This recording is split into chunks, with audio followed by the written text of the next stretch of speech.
하나님의 말씀은 살아있고 우리의 인생을 변화시키는 능력이 있는 줄 믿습니다. 오늘 이 하나님 말씀을 듣는 저와 여러분의 삶의 가운데 하나님의 능력이 일어나기를 축복합니다. 특히 천국을 향해 나아가는 우리 성도들에게 삶의 방향을 알려주는 것이 이 말씀, 하나님 말씀은 우리 인생의 내비게이션과 같습니다. 산상수훈이라고도 하고 팔복이라고 하는 이 8가지는 무엇입니까?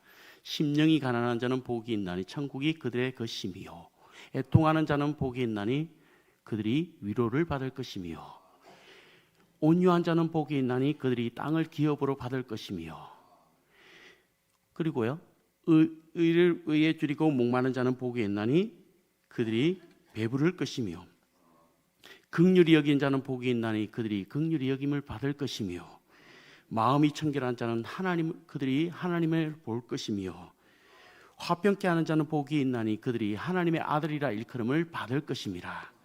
의를 위하여 박해를 받는 자는 복이 있나니 그들이 천국이 그들의 것임이라. 이렇게 8가지의 팔복을 말씀하고 있습니다. 이 처음 넷은 하나님과, 즉 하나님과의 그 관계에 대해서 있어서 대한 것이고, 또 뒤에 있는 4가지는 사람에 대한 것이라 할 수 있습니다. 그리고 매번 복이 있나니라는 말로 시작해서 복이 있는 사람이 누구인지 밝히고 그 근거와 이유를 밝힙니다. 예수님은 이 말씀을 하시면서 그냥 당부 정도가 아니라 어떻게 해야 할지 분명하게 이 말씀을 지키고 살아내야 할 것에 대한 결단을 요청하고 있습니다. 반드시 이렇게 살아야 한다라는 겁니다. 그렇다면 어떤 사람이 복이 있나요? 첫 번째, 우리가 심령이 가난한 자는 복이 있나니 천국이 그들의 것이며 라고 말씀합니다. 여기에서 심령이 가난하다 했을 때 가난하다라는 것은 조건이 아닌 마음 상태를 이야기합니다.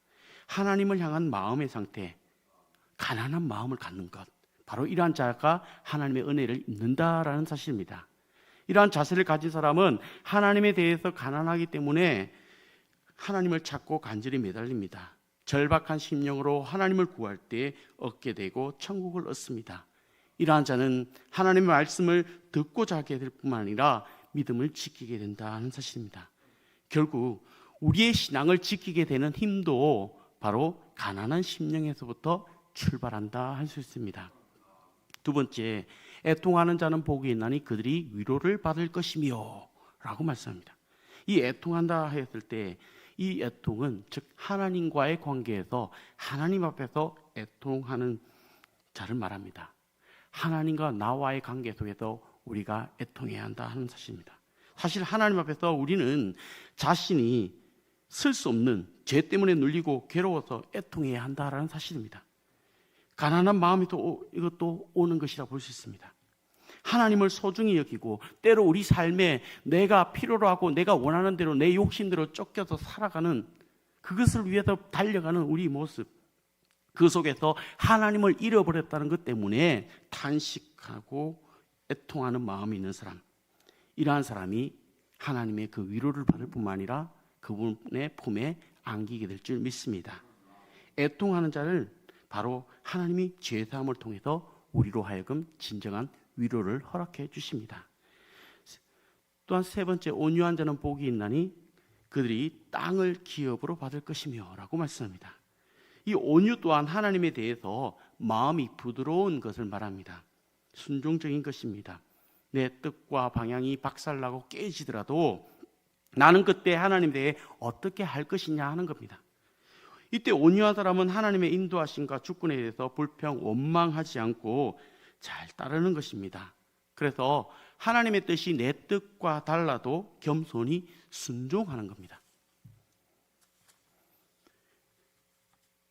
네 번째, 의에 줄이고 목마른 자는 복이 있나니 그들이 배부를 것이며 라고 말씀합니다. 줄이고 목말라 하는 이 의는 바로 이런 하나님과의 관계에서 비롯됩니다. 내가 잘한 것이 많기 때문에 하라고 생각하는 사람은 자신의 의를 내세울 수밖에 없습니다. 이러한 사람은 바리새인 것 같죠. 그러나 감히 눈을 들어 하늘을 쳐다보지도 못하고 가슴을 치면서 자기의 삶을 반성하는 사람은, 그러한 세리와 같은 사람에게는 예수님도 칭찬하신다는 사실입니다. 세리 자체의 그 잘못을 칭찬하는 게 아니라 세리가 그 잘못을 인정하고 주님 앞에 나와서 회개할 때에 그 중심을 보시고 칭찬하신다 하는 사실입니다. 그러므로 자신의 의의가 많으면 하나님의 의에 대하여 목마르지 않을 뿐만 아니라 또 하나님을 가까이 하지 않습니다. 그러나 자신의 의를 내려놓으면 하나님의 은혜를 덧입게 될 줄 믿습니다. 다섯 번째, 긍휼히 여기는 자는 복이 있나니 그들이 긍휼히 여김을 받을 것이며 라고 말씀합니다. 이 말씀에서는 이제 다섯 번째 이 말씀부터 마지막까지는 사랑과의 관계에서 말씀하고 있습니다. 사랑과의 관계에서 나타나는 마음, 그 첫째가 무엇이겠습니까? 어떻게 하면 사람과 사람 사이에 서로가 좋은 마음을 갖는 걸까요? 신뢰? 여러 가지가 있을 겁니다. 그러나 오늘 말씀은 긍휼이라 말씀합니다. 긍휼은 불쌍히 여기는 마음으로 다른 누군가를 향해서 이렇게 돌보는 마음입니다. 이 긍휼의 출발점도 바로 하나님께서 나를 긍휼히 여기셨다라는 겁니다. 내가 좀 있고 내가 좀 무언가 소유했고 내가 좀 살만해서 다른 누군가 비교해서 남을 불쌍히 여기고 남을 이렇게 측은지심으로 보는 게 아니라 하나님께서 나를 긍휼히 여기셨다. 그걸 내가 알기 때문에 타인에게도 그 마음을 갖는 겁니다. 나 같은 죄인을 사랑하신 그 하나님의 사랑 때문에 나도 다른 사람을 불쌍히 여기고 사랑하는 겁니다. 여섯 번째, 마음이 청결한 자는 복이 있나니 그들이 하나님을 볼 것이며 라고 말씀합니다. 여기서 마음이 청결하다라는 것은 그 생각과 동기가 깨끗하다, 두 마음을 품지 않는다라는 의미를 담고 있습니다. 청결한 마음도 바로 오늘 말씀을 보면 긍휼에 이어서 나오고 있습니다. 청결한 마음은 단지 긍휼히 여기는 마음 전부입니다. 하나님은 우리를 긍휼히 여기셔서 아들을 십자가에 내어주는 큰 사랑을 베푸셨습니다. 그러한 하나님의 사랑이, 그러한 하나님께서 오늘 이 자리에 나온 저와 여러분에게 무엇을 기대할까요? 적어도 제자에게는 사람 낚는 어부, 왕 같은 제사장, 그러한 삶을 살아내라 라고 말씀합니다. 화평하게 하는 자는 복이 있나니 그들이 하나님의 아들이라 일컬음을 받을 것이며, 이 화평은 영어로 피스메이커라고 표현하는데 하나님과 죄인의 관계를 잘 맺도록 도와주는 것을 말씀합니다. 이 사람이 바로 사람 낚는 어부, 양들의 목자입니다. 예수님은 죄인과 하나님 사이를 화평케 하고자 이 땅에 오셔서 십자가에 못 박히셨습니다. 한 사람의 영혼을 하나님께로 인도하면 아들로 인정한다는 것입니다. 진정 우리의 삶을 하나님께로 인도하게 하신 분, 그 예수님, 피스메이커, 화평케 하시는 그 예수님 때문에 저와 여러분이 이 자리에 앉아 있는 줄 믿습니다. 의를 위하여 박해를 받는 자는 복이 있나니 천국이 그들의 것임이라 라고 말씀합니다. 이 의는 하나님 나라의 의입니다. 하나님 편에 서고 하나님을 위해서 일하면 상을 받아야 하는데 오히려 미움을 받게 되고 박해를 받습니다. 예수님을 섬기는 것 때문에 겪는 모든 어려움이 박해입니다. 이런 박해를 받으면 우리 신앙이 새로 흔들릴 뿐만 아니라 매우 힘듭니다. 그러나 그러한 자가 복이 있다 말씀합니다. 지금 의를 위하여서 살기 때문에 어려움이 있더라도 그러한 사람에는, 그 중심에는 천국을 누리는 복을 누린다라고 말씀합니다.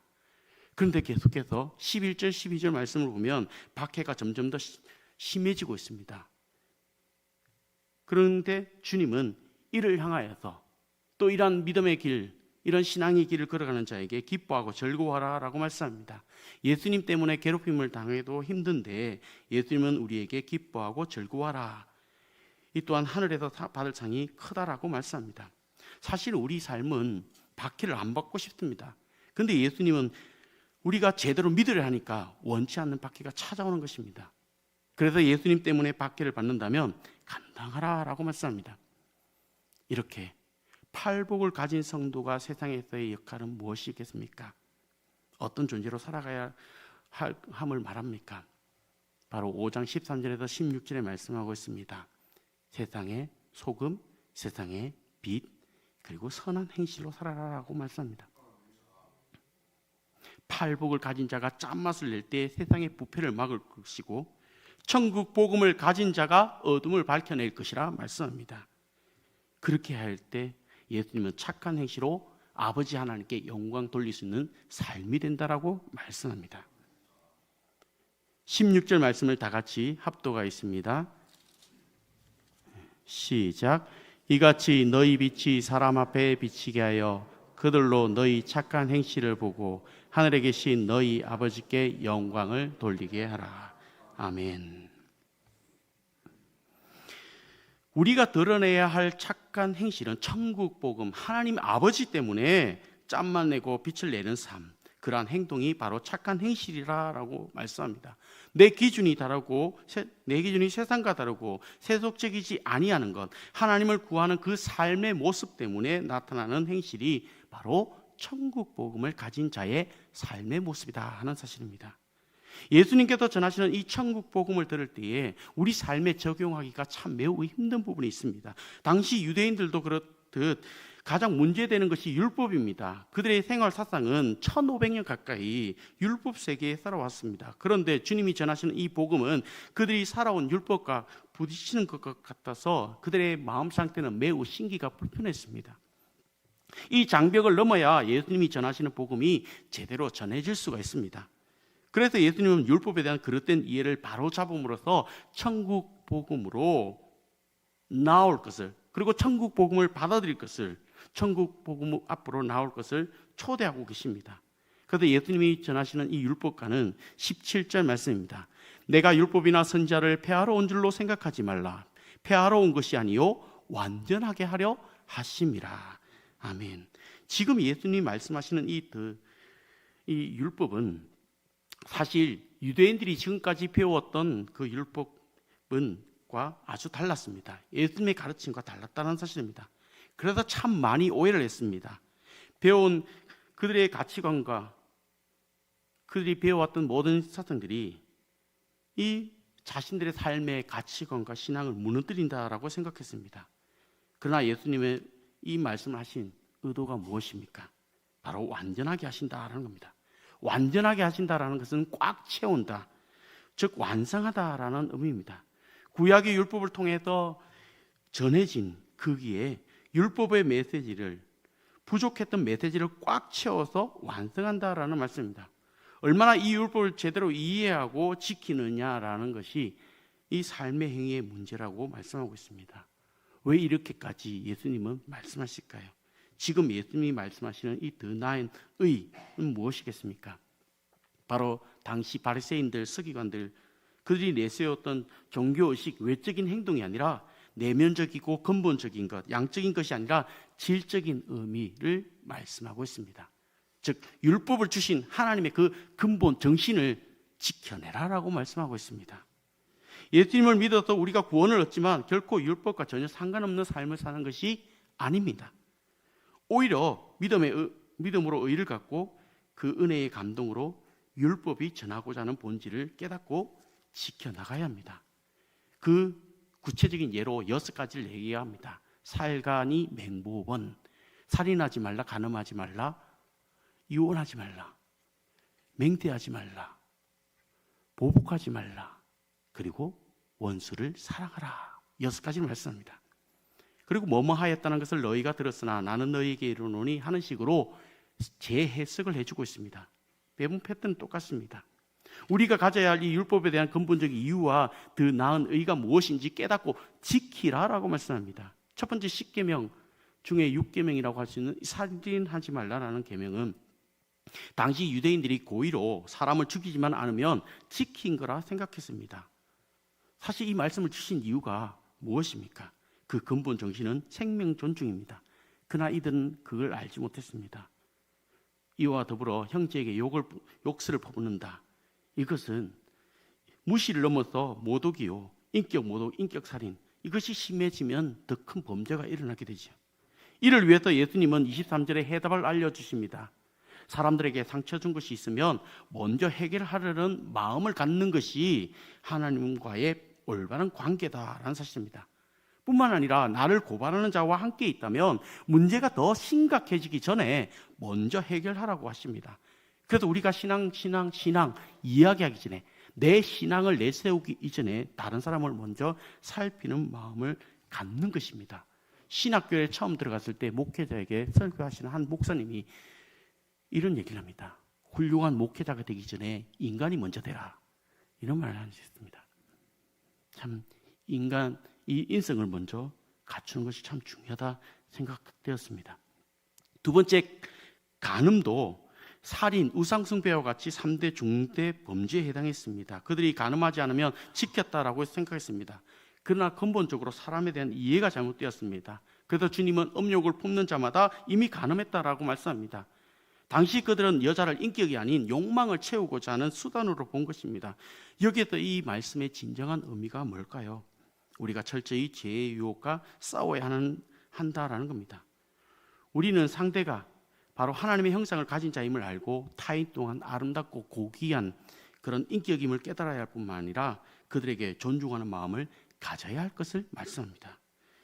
세 번째, 이혼에 대한 말씀도 당시에 두세 사람 이 사인만 있으면 그냥 이혼당했습니다. 그런데 모세가 이혼 정수를 써주라 하면 당시 사회적인 약자를 보호하기 위한 마지막 안전장치였습니다. 놀랍게도 음욕에 이어서 이혼을 언급하는 것은 아주 의미심장합니다. 오늘날 이 이혼 문제가 사실 음욕에서 비롯됐다라고 함시합니다. 불행한 결혼 생활보다 더 큰 상처가 뭔지 아십니까? 이것이 자녀에게 돌아간다 하는 사실입니다. 갈등의 원인은 결국 이기심 때문에 일어나고 또 우리가 남편과 아내에 대해서 함부로 대하게 되면 그런 문제가 생기게 되죠. 그래서 내 행복을 위해서 우리는 타인을 필요로 하는 것이 아니라 서로 노력해야 합니다. 어쩌면 우리는 서로 다른 환경에서 태어나고 자랐는데 조율이 필요합니다. 그래서 같이 살고 함께 산다는 것 자체가 기적이 아니겠습니까? 그래서 갈등이 생길 때 어떻게 봉합해야 하겠습니까? 오늘 말씀처럼 상대방을 존중해야 하는 겁니다. 네 번째, 이 맹세 또한 유대인들은 악용했습니다. 맹세도 많이 했을 뿐만 아니라 이를 지킨다는 것을 의로 여겼습니다. 그래서 예수님은 맹세하지 말라 말씀합니다. 맹세는 서원과 다릅니다. 서원은 하나님 앞에서 신앙을 결단하는 것이지만 그러나 맹세는 자기 주장을 관철시키고자 하는 그런 큰 소리 치는 겁니다. 자기 과시, 자기 신뢰입니다. 그러나 예수님은 입장을 분명히 하라고 말씀합니다. 자기 뜻을 관철하려고 하면 그 말을 조작하게 되면 결국 나쁜 길에 빠지고 맙니다. 그래서 하나님은 하나님을 신뢰한다면 있는 그대로 드러내는 진실한 삶을 말씀합니다. 보복도 그들의 복수의 법칙으로 인용했습니다. 그래서 누가 내 눈을 상하게 했다 할지라도 그 이상 하지 말라라는 겁니다. 이 말씀도 복수를 제한하고 있는 말입니다. 현실 속에서 적용하고 이해하고 받아들이기가 참 쉽지 않습니다. 그러나 그런데도 불구하고 우리 주님은 그렇게 하라라고 말씀합니다. 예수님의 말씀은 우리가 어떤 방식으로 살아야 하는 것을 말씀합니다. 하나님의 용서와 사랑을 경험한 우리에게 이 세상의 삶의 방식이 달라야 한다라고 말씀합니다. 마지막 원수 사랑도 유대인들은 하나님께서 원수를 사랑하고 원수를 미워하라 하였다고 그렇게 여겼습니다. 그러나 성경 어디에도 원수를 미워하라는 말씀은 없지만 이웃을 사랑하라는 말씀은 그들이 원수를 미워하라는 말씀으로 확대 해석을 했다라는 겁니다. 그리고 이웃보다는 원수에 대한 미움을 외치면서 살았습니다. 그러나 예수님은 뭐라고 얘기합니까? 너희 원수를 사랑하며 너희를 박해하는 자를 위하여 기도하라 라고 말씀합니다. 박해하는 자를 위해 기도하라. 그래서 이렇게 해야 하는 이유가 바로 예수님은 우리를 향한 그 보편적인 사랑을 말씀합니다. 악인이나 선인이나 동일하게 햇빛을 비추고 비를 내리십니다. 또한 하나님은 우리 모두에게 살 길을 열어주시는 모든 자의 하나님이십니다. 사랑하는 성도 여러분, 오늘 하나님께서 저와 여러분에게 주신 말씀이 무엇입니까? 우리 신앙은 어떠한 수준이 되어야 합니까? 48절 말씀을 다 같이 합독하겠습니다. 시작.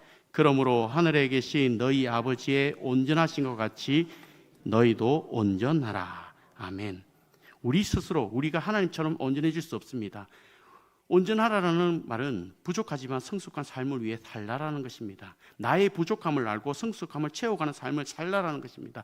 아마 스스로의 노력만으로 한다면 다 채울 수 없습니다. 그러나 채우고자 하는 그 삶의 방향 가운데 살아낼 때 살아가려고 몸부림치면서 하나님 앞에 기도하는 저와 여러분에게 성령께서 도와주셔서 하나님이 기쁘시게 하는 그런 하나님의 사람이 다 될 줄 믿습니다. 오늘 이 모든 시작이, 모든 복의 출발이 바로 가난한 심령에서 시작됩니다. 하나님을 구하고 하나님을 찾고 하나님을 얻는 삶을 살아가는 오늘 이 하루가 되기를 축복합니다. 내가 하나님을 찾고 하나님을 구하고 하나님으로 인하여서 만족하는 삶을 살게 된다면 때로 손해볼 수도 있고 때로는 어려움을 이겨내야 할 수도 있습니다. 그러한 가운데서도 하나님을 생각하고 소금과 같이 빛과 같이 선한 행실을 나타내는 우리 모든 성도님들 되기를 축복합니다. 기도하겠습니다. 사랑의 하나님 아버지, 감사합니다. 오늘 주신 말씀을 통하여서 우리가 빛과 소금으로 살게 하여 주시고 선한 행실을 통하여 하나님께 영광 올려드리는 삶이 되게 하여 주시옵소서. 오늘 이 시간 주님 앞에 나와 귀한 예물 드립니다. 이 예물이 쓰여지는 곳곳마다 하나님의 영광이 나타나게 도와주옵소서. 감사합니다. 예수님의 이름으로 기도드리옵나이다. 아멘. 하늘에 계신 우리 아버지, 아버지의 이름을 거룩하게 하시며 아버지의 나라가 오게 하시며 아버지의 뜻이 하늘에서와 같이 땅에서 이루어지게 하소서. 오늘 우리에게 일용할 양식을 주시고 우리가 우리에게 잘못한 사람을 용서하여 준 것 같이 우리 죄를 용서하여 주시고 우리를 시험에 빠지지 않게 하시고 악에서 구하소서. 나라와 권능과 영광이 영원히 아버지의 것입니다. 아멘.